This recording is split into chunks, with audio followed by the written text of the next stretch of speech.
نظریات میں بہت زیادہ پختہ ہو جاتے ہیں اور بہت زیادہ وہ معلومات رکھتے ہیں، وہ کئی دفعہ سامنے والا جب بات کرتا ہے تو اس کی بات کا جواب یا رد ان کے پاس موجود ہوتا ہے، تو پھر وہ اس اثر سے بچتے ہیں، لیکن کلیتاً نہیں۔ بہرحال کچھ نہ کچھ اثرات عام لوگوں پر، میں کہہ چکا ہوں کہ جو اسپیشلسٹ لوگ ہیں کسی بھی معاملے میں وہ تو بچ جاتے ہیں، لیکن عام لوگ بہرحال اثر قبول کر لیتے ہیں۔ اللہ تبارک و تعالیٰ نے نا اپنے بندوں کی اس کمزوری پر بھی اپنے بندوں کو یہ رہنمائی کی ہے کہ چونکہ تم نے اثر قبول کرنا ہے، لہذا اس طرح کرنا کہ سالے نیک لوگوں کی صحبت میں بیٹھنا اور جو برے لوگ ہوں ان سے خود بخود پرہیز کرنا، ان کے پاس ہی نہ جانا۔ ضروری نہیں ہے کہ بچے کو آگ جلا ہی دے، لیکن بچہ چونکہ اس کا اثر لے لے گا، وہ اسے پتہ نہیں کہ وہ آگ ہے، لہذا اس کی ماں اسے نصیحت کرتی ہے کہ بیٹا تو آگ کے پاس جا ہی نہ، ایسا نہ ہو کہ تو چلا جائے اور تیرے لیے بہت زیادہ نقصان کا باعث یہ چنگاریاں بن جائیں۔ اللہ تبارک و تعالیٰ نے نا ہمیں صالحین کی صحبت اختیار کرنے کا کہا اور برے لوگوں سے بچنے کا کہا، اور اگر قرآن مجید کی زبان میں سادہ ترجمہ کیا جائے تو ایک قوم کے پاس بیٹھنے کو کہا اور 2 مرتبہ پرہیز کا کہا، صراط الذین انعمت علیہم، ان لوگوں کے رستوں پہ چلو جو انعام یافتہ ہے، وہ ایک گروہ بتایا، اور غیر المغضوب علیہم ولا الضالین، ان سے بچو جن پر غضب ہوا اور وہ جو رستے سے بھٹک گئے، گمراہ ہو گئے۔ پرہیز کی باری آئی تو 2 لوگ بتائے، بھٹکے ہوئے سے بھی بچنا اور جو فضل والے نہ ہوں، غضب والے ہوں، ان سے بھی بچنا۔ تو صالح صحبت، اچھی صحبت، نیک لوگوں کے ساتھ اٹھنا بیٹھنا۔ قرآن مجید کی سورہ توبہ میں اللہ کریم ارشاد فرماتے ہیں والمؤمنون والمؤمنات بعضهم اولیاء بعض، مومن مرد اور مومن عورتیں ایک دوسرے کے مددگار ہیں، دوست ہیں، مددگار ہیں۔ کیا مدد کرتے ہیں؟ وہ مالی مدد کرتے ہیں، ان کو معاشی طور پر سپورٹ کرتے ہیں؟ نہیں، ارشاد فرمایا یأمرون بالمعروف وینہون عن المنکر، وہ نہ بھلائی کا حکم دیتے ہیں اور برائی سے منع کرتے ہیں، یہ والی مدد کرتے ہیں ایک دوسرے کی، یہ مومنوں کا کمال ہے۔ اور پھر وَيُقِيمُونَ الصَّلَاةَ وَيُؤْتُونَ الزَّكَاةَ، وہ نماز صحیح ادا کرتے ہیں اور زکوٰۃ بھی ٹھیک ادا کرتے ہیں، وَيُطِيعُونَ اللَّهَ وَرَسُولَهُ، اللہ کی بھی اطاعت کرتے ہیں اور اللہ کے رسول کی بھی اطاعت کرتے ہیں۔ ان کی مدد یہ ہے ایک دوسرے کے لیے کہ وہ بھلائی کا حکم دیتے ہیں، برائی سے منع کرتے ہیں، مل کے نمازیں پڑھتے ہیں، زکوٰۃ ادا کرتے ہیں، اللہ اور اس کے رسول کی اطاعت کرتے ہیں۔ فرمایا اولئک سیرحمہم اللہ، قربان جائے، کیا انداز کریمانہ ہے رب کریم کا۔ فرمایا یہ وہ لوگ ہیں جن پر اللہ ضرور رحم فرمائے گا، جن پر اللہ اپنے فضل سے ضرور رحم کرے گا، اللہ ضرور رحمت کرے گا ان لوگوں پر، اس لیے کہ یہ ایک دوسرے کے مددگار ہیں۔ ان اللہ عزیز حکیم، اور بے شک اللہ غالب حکمت والا ہے۔ ایک دوسرے کی مدد خیر کے کاموں میں کرنی چاہیے۔ نبی کریم صلی اللہ تعالیٰ علیہ وسلم نے فرمایا کہ اپنے بھائی کے مددگار بن جاؤ، چاہے وہ ظالم ہو یا مظلوم ہو۔ فوری طور پر انسانی ذہن میں سوال اٹھتا ہے کہ یا رسول اللہ صلی اللہ تعالیٰ علیہ وسلم، یہ مظلوم کی مدد تو سمجھ میں آتی ہے، ظالم کی مدد کیسے کریں؟ تو اللہ کے حبیب علیہ الصلوۃ والسلام دیکھیں کتنا نفسیات کے قریب، کتنا آسان کر کے، کتنا انسانی سطح جس کو بڑی جلدی قبول کرے، اس طرح حضور نصیحت فرماتے، یا رسول اللہ صلی اللہ تعالیٰ علیہ وسلم یہ بھلا ظالم کی مدد کیسے کریں؟ تو حضور نے فرمایا اسے ظلم کرنے سے روک دو، یہی تمہاری اس کے لیے مدد ہے۔ تم اسے سمجھاؤ کہ یہ بات غلط ہے، تم اسے کہو کہ تم زیادتی پر ہو، تم اسے کہو کہ تم غلط بات پہ اڑ گئے، تم اسے سمجھاؤ کہ جس رستے کے تم مسافر بنے ہو یہ رستہ ٹھیک نہیں ہے، یہ تمہاری مدد ہوگی اس کے لیے۔ تم اپنے دوست کو، بھائی کو، عزیز کو، رشتہ دار کو قائل کرو کہ وہ غلط کام نہ کرے، یہ تمہاری مدد ہے اس کے لیے۔ تم مددگار بن گئے اپنے اس بھائی کے. اچھے لوگوں کی صحبت، اچھے لوگوں کے پاس اٹھنا بیٹھنا. آج کل اس کا ترجمہ اور بھی کیا جا سکتا ہے کہ اچھے لوگوں کو سننا، اچھے لوگوں کی بات پر توجہ دینا. مولانا ایک مزاج ہے ذائقہ بدلنے کا، یعنی یہ طبیعت بڑی انوکھی ہے لوگوں کی. کہتے ہیں یہ تو بات روز سنتے ہیں، کوئی انوکھی بات نہ سنیں. اس چہرے کو تو روز دیکھتے ہیں، کوئی انوکھا چہرہ نہ دیکھیں. لیکن درویش کیا کہتے ہیں؟ کہتے ہیں پاہمیں سونے ملن ہزارہ، آسان نہیں یار بٹونا. او بھائی یہ مطلب سنو تو صحیح جی فلانا کیا کہہ رہا ہے. او بھائی خدا کے بندے پہلے تو اپنوں کی تو سن لے، وہ تو سمجھ لے، اس پر تو تھوڑا سا تو غور کر لے. ہم اس طرح الجھ جاتے ہیں اور قصداً الجھاؤ پیدا کرتے ہیں. ادھر بھی تھوڑا گئے، ادھر بھی تھوڑا گئے، اتنی بھی تھوڑی سنی. ٹھیک ہے، یہاں تو آپ پھر اتنا وقت رکھتے ہوں کہ سب کی بات سنیں، اور اتنی صلاحیت رکھتے ہوں کہ اس کو پرکھ بھی سکیں، اور آپ اپنی ذہنی سطح پہ لا کے پھر صحیح کو صحیح کہنے کی طاقت رکھتے ہوں، غلط کو غلط کہنے کی اور جاننے کی صلاحیت رکھتے ہوں، تو آپ یہ کام کریں. لیکن اگر ایسا نہیں ہے تو پھر تو آپ اثر قبول کریں گے، پھر تو معاملات اور طرح کے ہو جائیں گے. اس لیے کوشش کریں کہ صالحین کی سنگت. نبی پاک صلی اللہ تعالی علیہ وسلم نے فرمایا، میرا خیال ہے اس عنوان پر اس سے زیادہ قیمتی بات نہیں ہو سکتی. اللہ کے حبیب علیہ الصلوۃ والسلام نے فرمایا کہ انسان اپنے دوستوں کے دین پہ ہوتا ہے. اوئے ہوئے، اتنی بڑی بات. فرمایا انسان اپنے دوستوں کے مذہب پر ہوتا ہے. اس لیے سوچ کے بنایا کرو کہ یار کسے بنا رہے ہو. غور کر لو، اس کو دوستی کو، یارانے کو، اٹھنے بیٹھنے کو معمولی سا کام نہ سمجھنا، آنے جانے کو، سفر کرنے کو معمولی سا کام نہ جاننا. بندہ اپنے دوستوں کے مذہب پہ ہوتا ہے. اس کے منہ میں زبان اپنی ہوتی ہے. اکثر لوگ ایسے ہوتے ہیں ان کے منہوں میں زبان اپنی ہوتی ہے، لفظ اپنے نہیں ہوتے، جملے کسی اور کے بول رہے ہوتے ہیں.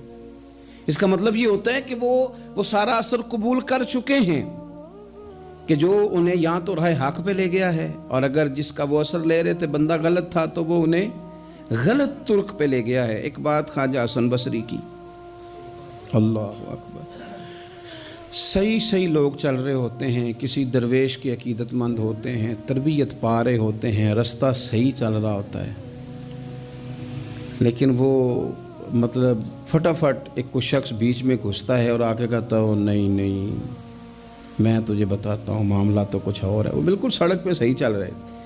اب انہوں نے غلطی کیا کہ انہوں نے ہر چمکنے والی چیز کو سونا سمجھ لیا. انہوں نے ہر اجلی چیز کو طیب جان لیا. حضرت خواجہ حسن بصری فرماتے ہیں بروں کی صحبت میں نہ بیٹھنا، بروں کی صحبت تجھے اچھوں سے بدگمان کر دے گی. وہ تیرے ذہن میں اچھوں کے بارے میں. حضرت پیر چنن شاہ صاحب رحمۃ اللہ تعالیٰ علیہ آل و مہار شریف والے، حضرت پیر چنن شاہ صاحب رحمۃ اللہ علیہ کے پاس نا ایک نوجوان آیا تو پیار ہو گیا. وہ بیٹھنے لگا، طریقت سیکھنے لگا. وہ لوگ بھی بڑے خالص تھے. انہیں مریدوں کی صورت میں طاقت نہیں چاہیے ہوتی تھی، بلکہ انہیں مریدوں کی صورت میں وہ لوگ چاہیے ہوتے تھے جو ان کا پیغام آگے پہنچائیں، جو ان سے وہ سیکھیں، جو وہ سکھا کے انہیں دیندار بنانا چاہتے ہیں. تو بچہ بیٹھ گیا. حضرت بھی بڑا ہی پیار کرنے لگے، اسے دین سمجھانے لگے. تو اس کے والد صاحب پیچھے سے آئے اور آگے کہنے لگے پتر چل گھر چلیے. کہنے لگے جی ابا جی ہوں میں تے نہیں جانا، میں تے اتھی رہنا ہے. کہنے لگا پتر چل میں بڑے پیر ویکھے نے. تو بیٹا بیٹھتا تھا نا صحبت میں تو کچھ میٹھی باتیں اور خوبصورت جملے اسے بھی سمجھ میں آ گئے تھے. کہنے لگا ابا جی تساں تے بڑے ویکھے نے، تانوں نہیں نہ کسے ویکھیا. یہ تیری نظر کا کمال ہے کہ میری زندگی کا سوال ہے. تجھے نہیں نہ کسی نے دیکھا، مجھے تو دیکھ لیا. میری مجبوری ہے کہ میں کسی کی نظر میں آ گیا. اور نظر کی جولانیاں نہ پوچھو، نظر تو وہ ظالم نظر ہے، اٹھے تو بجلی پناہ مانگے اور گرے تو خانہ خراب کر دے. اس لیے میں تو نظر میں آ گیا ہوں. مجھے بتائیں میں کدھر جاؤں، میرا معاملہ اور طرح کا ہو گیا. تو عزیز دوست آپ یہ دیکھیں کہ آپ کسی سالے بندے کی صحبت میں جا رہے ہیں اور یکدم ایک شخص آیا ہے اس نے آ کے سارا معاملہ روک دیا. بروں کی صحبت اچھوں سے بدگمانی پیدا کرتی ہے. آپ کے دوستوں کا ٹھیک ہونا بڑا ضروری ہے. حلقہ احباب کا درست ہونا بڑا ضروری. آپ نے تھوڑا سا بھی جس کے ساتھ سفر کرنا ہے نا، اس بندے کا بھی ٹھیک ہونا بڑا ضروری ہے. ورنہ انسانی ذہن میں بعض لوگ ایسے سوالات چھوڑ دیتے ہیں کہ وہ سوالات نہیں ہوتے، وہ وسوسے ہوتے ہیں. وہ تو ایک جملہ کہہ کے گزر گیا، اور انسان ہے کہ وہ لڑتا رہا، جد و جہد کرتا رہا. مجھے بڑی اچھی طرح بات یاد ہے. میں اپنے احباب میں سے سمجھ لیں یا بہن بھائیوں میں سے نہ کسی کے ساتھ کو تھوڑا بہت خیر کا کام کرتا تھا اپنی توفیق کے مطابق. تو ایک دن میں دوبارہ سے اسی سلسلے میں اپنی خدمت کے لیے حاضر ہوا تھا. تو میں واپس لوٹا تو ایک صاحب مجھ سے کہنے لگے کنا کچھ تو سائیں پار چانا ہے. دیکھ رہے ہیں سالوں گزر گئے. میں آپ کو اپنی بات بتاتا ہوں.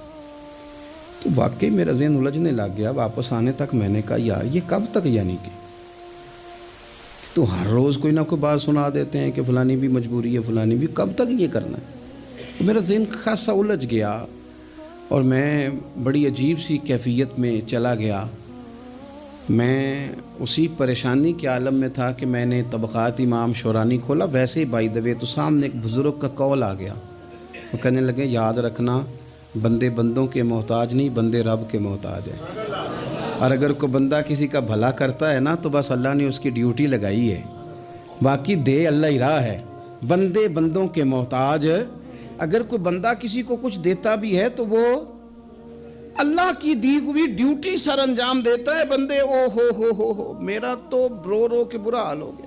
اور میں نے کہا تو کیا سوچنے لگ گیا تھا، تو کچھ ہے. میں مسکین پرانا خادم کسے در ملی نہ ٹوئی، تے واصف یار نے نظر جو کیتی تے واصف ہی ہوئی. وہ پتہ سارا ہے نا سردار نو کیتیاں دا، اے دا پردہ چپایا ہی چلو بھلا ہو سی.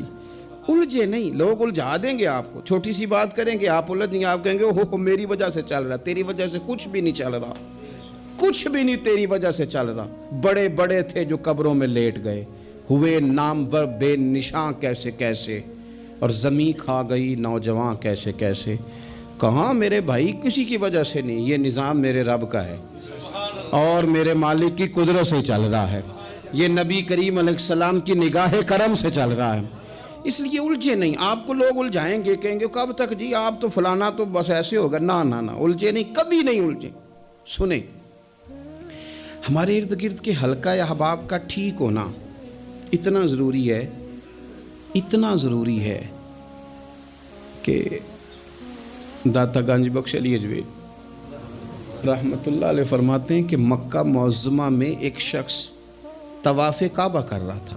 بڑے سارے لوگ کہہ دیتے ہیں دعا میں یاد رکھنا، دعا میں یاد رکھنا. تو وہاں نا اپنی طلب اتنی زیادہ ہوتی ہے کہ وہ بندہ مطلب خزانے کے سامنے کھڑا ہے تو وہ کہتا ہے یہ بھی اپنے لیے لے لوں، یہ بھی اپنے لیے لے لوں، یہ بھی اپنے لیے لے لوں. ہوتے ہیں کچھ لوگ جن کو مطلب جو نظروں سے ہٹتے نہیں تو بندہ ان کے لیے دعا کرتا ہی رہتا ہے، لیکن زیادہ نہیں. میں آپ کو صحیح کہہ رہا ہوں، کم لوگ ہوتے ہیں. آج ہم جاتے ہیں بڑا مشکل سے سفر کر کے حرم شریف میں، لیکن بڑی آسانیاں. جہاز کا سفر ہے، بہت ساری آسانیاں. تو ایک بندہ 6 ماہ سال پیدل اس نے سفر کیا اور حرم شریف پہنچا. وہاں اس نے دعائیں مانگنی. اب اسے کوئی اور یاد آتا ہے، وہ تو بھائی خرچ ہو گیا، اس کا تو وجود تھکن سے چور ہو گیا. لیکن داتا صاحب رحمۃ اللہ علیہ فرماتے ہیں اس شخص کا حال یہ تھا کہ وہ حج کرنے گیا. جتنی بار بھی دیکھا نا کعبے کا طواف کر رہا ہے، غلاف پکڑا ہے، اور کیا پتہ کیا آ رہا ہے، یا اللہ میرے دوستوں کو ٹھیک کر دے، یا اللہ میرے دوستوں کی اصلاح کر دے، یا اللہ میرے دوستوں پہ فضل فرما دے، یا اللہ جو میرے ارد گرد رہنے والے ہیں انہیں اپنا قرب دے دے، ان کا رستہ آسان کر دے. وہ کہتے ہیں ایک درویش سے نہ ہی رہا گیا. اس نے کہا خدا کے بندے کچھ اپنے لیے بھی مانگ، جتنی دفعہ تجھے دیکھا ہے تو کہتا ہے یا اللہ میرے دوست ٹھیک کر دے، میرے دوست ٹھیک کر دے. وہ کہنے لگا تمہیں پتہ ہی نہیں، یہ بھی میں اپنے لیے ہی مانگ رہا ہوں. اس نے کہا اپنے لیے کس طرح مانگ رہا ہے؟ کہنے لگا وہ ٹھیک رہیں گے نا تو پھر میں بھی ٹھیک ہی رہوں گا. جب چاروں جانب سے مشورہ ہی خیر کا ملے گا تو میں کیسے بگڑوں گا؟ جب وہ سارے مجھے اچھی رائے دیں گے اور اچھی طرف ہی قائل کریں گے تو کیسے کام خراب ہوگا؟ تو میں بالواسطہ اپنے لیے ہی اللہ سے سوال کر رہا ہوں کہ یا اللہ انہیں سوار دے تاکہ میرا بھی فائدہ ہو جائے. اپنے حلقہ اثر میں ایک تو خود اچھی بات کریں، بری نہ کریں، اور دوسرا نہ کوشش کریں کہ ایسے لوگوں کے پاس جا کے بیٹھیں. اور جا کے بیٹھنے کے لیے بھی نا انسان کا پہلے ارادہ، پہلے نیت. ہم جب کسی جگہ جاتے بھی ہیں تو ہماری نظریں اتنی طائرانہ پہلے پڑتی ہیں، اتنی تنقید کرتے ہیں. پہلے ہم نے اپنے ذہن میں جو خاکہ بنایا ہوتا ہے نا کسی کا، پہلے اس میں اسے تولتے ہیں. پہلے ہم پوری طرح نچوڑ کے دیکھتے ہیں کہ کون سی چیز صحیح ہے اور کون سی غلط ہے. اس ذائچے میں اگر کوئی پھر بھی پورا اتر آئے، پھر بھی اس کی کہی ہوئی باتوں کو اس ذوق سے قبول نہیں کرتے. جب آپ کا سیکھنے کا مزاج ہے تو پھر تو ہمیں کہا گیا کہ یہ علم، یہ معرفت، یہ تو مومن کی گمشدہ میراث ہے، مومن کی ہے، اس سے گم ہو گئی ہے. جہاں سے ملے وہاں سے حاصل کرو. خیر کی بات آپ ذہن بنائیں، اچھا گمان کریں کہ یار میں نے سیکھنا ہے. تو آپ طالب علم سے بھی سیکھ لیں گے، چھوٹے بچے سے بھی سیکھ لیں گے. اگر آپ کا ذہن ہے اور اگر یہ نہیں ہے تو پھر میرے بھائی اینک اتنی تگڑی ہے، اتنی سخت ہے کہ اس کے شیشوں پر کوئی پورا اتر سکتا ہی نہیں، تو پھر کس طرح سیکھیں گے؟ آپ حضرت ابن الجوزی رحمۃ اللہ علیہ فرماتے ہیں کہ ایک درویش تھے، حضرت ابو ہاشم ان کا نام تھا. کہتے ہیں بڑی مجبوری تھی، مجھے کہیں جانا تھا تو کشتی نہیں مل رہی تھی. اچانک ایک کشتی گزرنے لگی تو میں بھی سوار ہونے لگا. تو ملاح نے مجھ سے کہا کہ یہ ایک صاحب بیٹھے ہیں، بڑے امیر ہیں، ساتھ ان کی کنیز ہے، انہوں نے مجھ سے بک کر لی ہے ساری کی ساری. کیا کدھا سی سالم کرا لیا ٹانگا، وہ ساری کی ساری بک کر لی ہے، تو میں تو کسی کو نہیں بٹھا سکتا. تو وہ جو صاحب بیٹھے تھے بڑے سیٹھ آدمی تھے، کہنے لگے میاں آپ کسی اور کشتی میں بیٹھو. جو ان کی کنیز تھی نا، وہ کہنے لگی چہرے سے کوئی نیک آدمی لگتا ہے. چلو اتنی سواریوں کی جگہ ہے، کسی کونے کھدرے میں بیٹھ جائے گا، ہمارا کیا جائے گا. کہا اچھا چلو آ جاؤ. کہتے میں کونے میں بیٹھ گیا. تھوڑا رستہ آگے گیا، انہوں نے کھانے کا سامان نکالا، مجھے بھی کھلایا. لیکن کھاتے کھاتے میری نظر پڑی تو اس میں تو شراب کے برتن بھی تھے معاذ اللہ. پھر اس شخص نے کھانا کھانے کے بعد اس کنیز سے کہا کہ مجھے معاذ اللہ گانا سناؤ. وہ گانے گانے لگی. یہ میری طرف متوجہ ہونے لگا، مجھے کہنے لگا سنو. میں نے کہا میں یہ نہیں سنتا. پھر میری طرف شراب بڑھائی، میں نے کہا میں نہیں پیتا. تو کہنے لگا تو کیا سنتا ہے، تو کیا سنتا ہے. تو کہنے لگے میں سناؤں کیا سنتا ہوں. کہا سنائیے. فرماتے میں نے قرآن پاک پڑھنا شروع کر دیا. کچھ لوگ، میں آپ کو یقین سے کہتا ہوں، کچھ لوگ ایسے ہیں جن کی زندگی دور گزر گئی ہے مسجد سے. انہیں کو بندہ چاہیے جو تھوڑا سا جا کے پیغام حق سنائے. یعنی ان کو پتہ ہی نہیں ہے کہ دین میٹھا کتنا ہے، حسین کتنا ہے، قرآن میں چاشنی کتنی، سرکار کی تعریف کا، نعت خوانی کا رنگ کتنا شاندار ہے. میرا یہ ماننا ہے کہ جسے رب رسول کے رنگوں کی خوشبو کا پتہ چل گیا نا، پھر دنیا کا کوئی اور رنگ اسے اپنی طرف مائل کر ہی نہیں سکتا، سوال ہی پیدا نہیں ہوتا. کچھ لوگوں نے سونگا نہیں ہے، آئے نہیں ہیں، قریب نہیں آئے. تو شیخ ابو ہاشم کہتے ہیں مجھے کہنے لگا سناؤ نا. امیر آدمی تھا، کبھی اس طرف گیا ہی نہیں تھا. ڈھیروں لوگ ہیں جو نہیں مسجد جاتے. الہاکم التکاثر حتی زرتم المقابر. اللہ فرماتے ہیں کہ تمہیں دولت کی ہرس نے اتنا عجیب الجھا دیا کہ قبروں تک پہنچ گئے تم. بہت سارے لوگ ہیں قبر میں چلے جاتے ہیں، مسجد میں نہیں آتے. تو کہتے ہیں میں نے اسے چند آیتیں سنائیں، اس کی تو کیفیت ہی بدل گئی. کہنے لگا مولانا زندگی بڑی گناہوں میں گزری ہے، اب توبہ کر لوں تو مالک معاف کر دے گا. کارنامے خطرناک ہیں، پیچھے رجسٹر کالا سیاہ. معافی ہو جائے گی. دولت بڑی تھی تو پھر ہم نے بھی شراب کباب شباب میں اڑا دی ساری، معاف کر دے گا. تو کہتے ہیں میں نے کہا ہو بندے کے آنے کی دیر ہے، اس کی رحمت تو فوراً ہی قبول کر لیتی ہے. ویسے بھی عدل کریں تے تھر تھر کمبن، اونچیاں شانہ والے تجھے فضل کریں تے پھر تے بخشے جامن میرے جے منہ کالے. کہتے اس نے اس کنیز کو آزاد کیا، دولت اللہ کی راہ میں خیرات کی، 40 سال میرے ساتھ رہا. پھر میں نے اس کی زبان سے سوائے خیر کے جملہ نہیں سنا. ایک کی بات کرتا تھا، کہتا تھا شیخ کاش آپ مجھے تھوڑا پہلے مل جاتے، زندگی سے یہ گلہ ہے کہ تو ذرا دیر سے ملا ہے. پہلے مل جاتے نا تو شاید میری زندگی کچھ اور دن بن جاتے. تھوڑی دیر اللہ والے کی صحبت. آپ فرماتے ہیں پھر وہ 40 سال کے بعد میرے سامنے انتقال ہوا، میں نے ہی دفن کیا، میں نے ہی قبر میں اتارا، جنازے کا اہتمام بھی میں نے ہی کیا۔ میرا یار تھا، دل لگ گیا تھا، پیار ہو گیا تھا، میں پریشان رہتا۔ ایک دن خواب میں مل کے مجھے کہنے لگا فکر نہ کر، میں نے اپنے رب کو بڑا ہی مہربان پایا ہے، میں نے اسے بڑا کریم پایا ہے، معاف کرنے والا پایا ہے، درگزر کرنے والا پایا ہے۔ اس نے فضل فرما دیا، میرے گناہوں پر اس کے عفو و درگزر کا قلم چل گیا ہے، اور میرے حق میں جو فیصلہ آیا ہے وہ رحمت والا ہی آیا ہے، فضل والا ہی فیصلہ آیا ہے۔ عزیز دوستو، تھوڑی دیر کسی نیک آدمی کی صحبت، ایک تو یہ ہے کہ وہ صحبت تقوی کی طرف مائل کرے گی، تو برے آدمی کی صحبت نا آپ کی طبیعت میں ہیجان پیدا کرے گی۔ ہیجان، وہ لوگ ہی ہوتے ہیں جو مل کے کہتے ہیں چھوڑ ساری دنیا داری ہے، پیسے ہوں تو سارے ٹھیک ہیں۔ یہ لوگ ہی ہیں جو یہ سبق بھی پڑھاتے ہیں، وہ لوگ ہی ہیں وہ کہتے ہیں چھوڑ یار، کون سے درویش، کون سے مولوی، کون سے دیندار، سب اسی طرح کے ہی ہیں۔ یہ لوگ ہی ہیں جو کہتے ہیں چھوڑو میاں تم کس چکر میں پڑ گئے، ابھی تو اتنی عمر پڑی ہے۔ یہ سب چیزیں ہیں۔ ہمارے صاحب رحمۃ اللہ علیہ ارشاد فرمایا کرتے تھے کہ بڑے بڑے گھروں کے مہمان نہ بننا، ورنہ بڑے بڑے اونچے اونچے مکان تمہارا بھی دل چاہے گا کہ کبھی میرا بھی اس طرح کا گھر ہو جائے نا۔ بڑے بڑے اونچے اونچے منصب دار لوگوں کے پاس نہ جانا، ورنہ تمہارا خیال بڑھے گا۔ دعوت کے لیے جانا، پیغام حق کے لیے جانا، وہ معاملہ ایک الگ ہے، لیکن اس شوق سے جانا کہ یہ بڑا آدمی ہے، فرمایا تمہارے لیے مشکل ہو جائے گی۔ تمہارا دل کہے گا کہ تو اتنے بڑے گھر میں کیوں نہیں رہ سکتا۔ اور پھر میں نے یہ بھی دیکھا ہے کہ بڑے بڑے خیر والے لوگ تھے لیکن صحبت بری مل گئی، لوگ نہیں ٹھیک مل سکے، مشیر نہیں ٹھیک مل سکے، معاونین نہیں ٹھیک مل سکے، رستے میں رہ گئے۔ صحیح بخاری میں ایک بادشاہ کا واقعہ ہے، بادشاہ کا۔ میں نے جب اسے پڑھا تو میں حیران ہی رہ گیا کہ یہ جو مشیر وزیر ہوتے ہیں یہاں تک لے جاتے ہیں بندے کو۔ ہمارے ایک وزیر صاحب نے تھوڑے دن پہلے کہا ہے بیچارے نا خبروں میں رہنے کے لیے اس طرح کی شرارتیں کرتے ہیں۔ اس کی وجہ یہ ہوتی ہے کہ ملک کا نظام تو چلتا نہیں، تو پھر وہ چاہتے ہیں کچھ لوگوں کو ادھر الجھا دو تاکہ وہ اصل سے ان کی توجہ ہٹ جائے۔ انہوں نے کہا جی قائد اعظم اسلامی ملک نہیں بنانا چاہتے تھے، تو کون سا بنانا چاہتے تھے؟ پاکستان کا مطلب کیا؟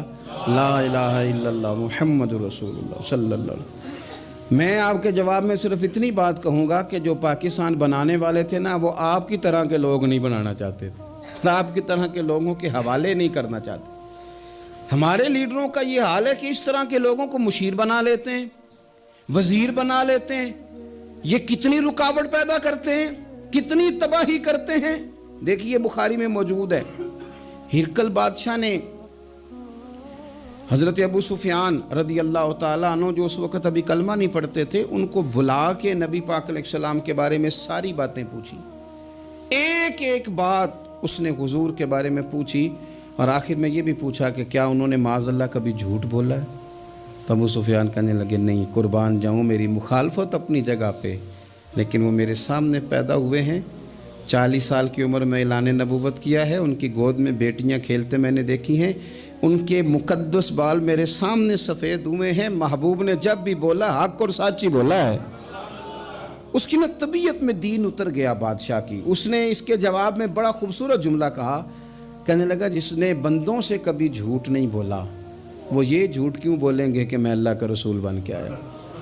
اس کی طبیعت تسلیم کر گئی کہ نبی پاک علیہ الصلوۃ والسلام سچے اور آخری نبی ہیں، اور اس نے اظہار بھی کیا، کہنے لگا مجھے یہ تو امید تھی کہ اللہ کے آخری محبوب علیہ السلام اپنی شانوں، عظمتوں، رفعتوں، بلندیوں سمیت تشریف لانے والے ہیں، پر یہ نہیں پتہ تھا کہ وہ اہل عرب میں سے آئیں گے۔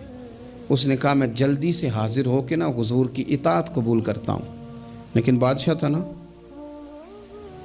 بڑا آدمی جو ہوتا ہے نا وہ اپنے ماحول کو ذرا تھوڑا ساتھ لے کے چلنا چاہتا ہے، تو بادشاہ نے بھی نا اپنے جتنے اس کے وزیر مشیر تھے ان کو بلایا اور اپنے محل میں دعوت دی۔ ذرا انداز دیکھیے گا، اور خود بالا خانے کے اوپر چڑھ گیا، دروازے بند کر لیے، اور اوپر چڑھ کے نا انہیں بالا خانے سے جھانک کے کہنے لگا تمہیں بھی پتہ چل گیا، مجھے بھی پتہ چل گیا، اللہ کے آخری رسول تشریف لے آئے صلی اللہ تعالی علیہ وسلم۔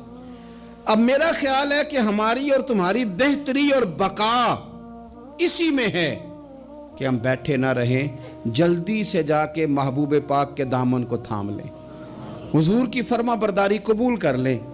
اب جب بادشاہ نے یہ بات کی تو وہ جو وزیر تھے، مشیر تھے، ان کی حالت اتنی خطرناک ہو گئی کہ وہ تو دروازوں کی طرف دوڑے کہ کھولیں گے اور نوچ لیں گے بادشاہ کو۔ یہ کیا کہہ رہا ہے معاذ اللہ؟ اس قدر زیادہ ان لوگوں نے اظہار کیا استغفر اللہ معاذ اللہ دین سے دوری کا۔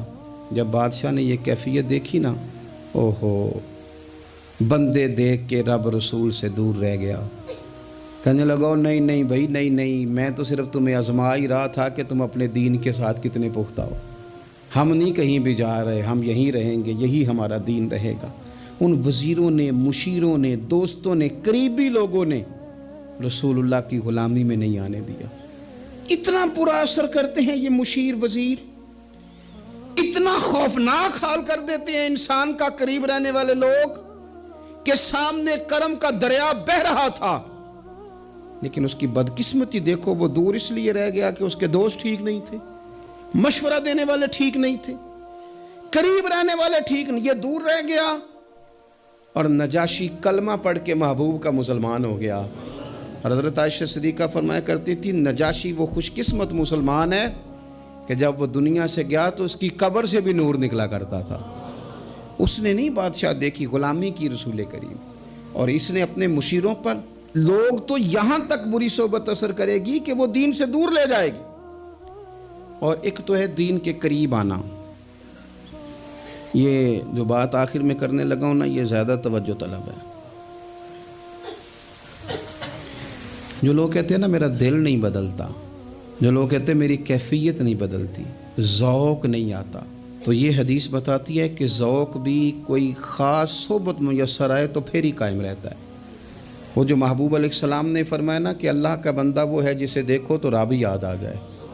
خاص لوگ ہوتے ہیں جن کی صحبت میں بیٹھنے سے انسان کا دل اللہ سے جڑتا ہے، رسول اللہ صلی اللہ علیہ وسلم سے جڑتا ہے، دین پر عمل کرنے کو طبیعت چاہتی ہے۔ ایسے لوگوں کی صحبت کتنی مفید ہے وہ ہمیں اس حدیث سے عکس کرنا ہے۔ حضرت حنظلہ رضی اللہ تعالیٰ عنہ اور مرکز وفا اور اس امت کے ادب اور عشق میں استاد حضرت ابو بکر صدیق رضی اللہ تعالیٰ عنہ، یہ دونوں حضور کی بارگاہ میں گئے، انداز کا اختیار کیا، کہنے لگے یا رسول اللہ صلی اللہ علیہ وسلم، ہمارے دل کی تو کیفیات دو قسم کی ہیں۔